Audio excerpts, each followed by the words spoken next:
বন্য হাতির পাল পাহাড় থেকে নেমে এসেছে লোকালয়ে। হাতির তাণ্ডব থেকে বসতবাড়ি ও ফসল রক্ষায় হাতি মানুষের এই দ্বন্দ্ব আবহমান কালের। যুগের পরিক্রমায় এই সংঘাতে প্রাণ হারাচ্ছে কখনো হাতি, কখনো মানুষ।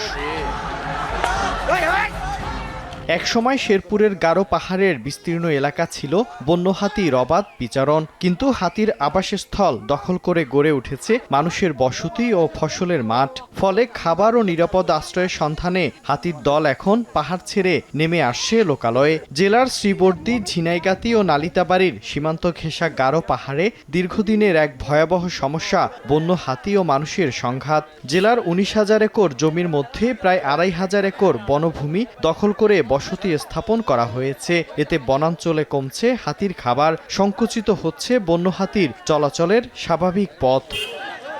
ধানের সিজনে আসে একবার, হয়তো বেশি আসে, অন্য সিজনে কম আসে। যে সময় আমরা তাড়াইতে যাই মশাল দিয়ে, তখনই হাতির সঙ্গে আমাদের খুবই একটা দ্বন্দ্ব। যাতে বন রক্ষা হয়, আমরা যেন এই হাতি বা বন্য প্রাণীর অত্যাচার থেকে রক্ষা পাই, আমরা যেন বাঁচতে পারি, সরকারের কাছে আমাদের এই আকুল আবেদন।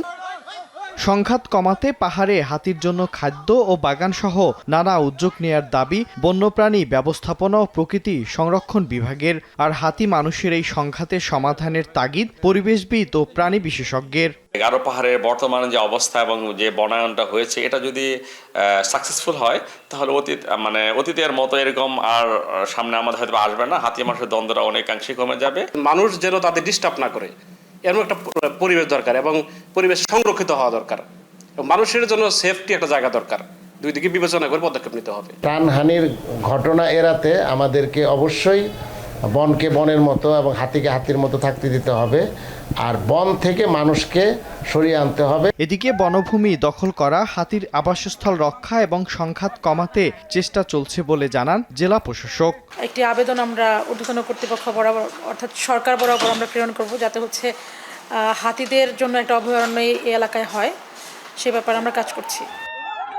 বন বিভাগের তথ্য মতে হাতি এবং মানুষের সংঘাতে 2014 সাল থেকে এখন পর্যন্ত এ অঞ্চলে মারা গেছে 33টি বন্য হাতি, আর প্রাণ হারিয়েছেন 34 জন মানুষ। সময় সংবাদ, শেরপুর।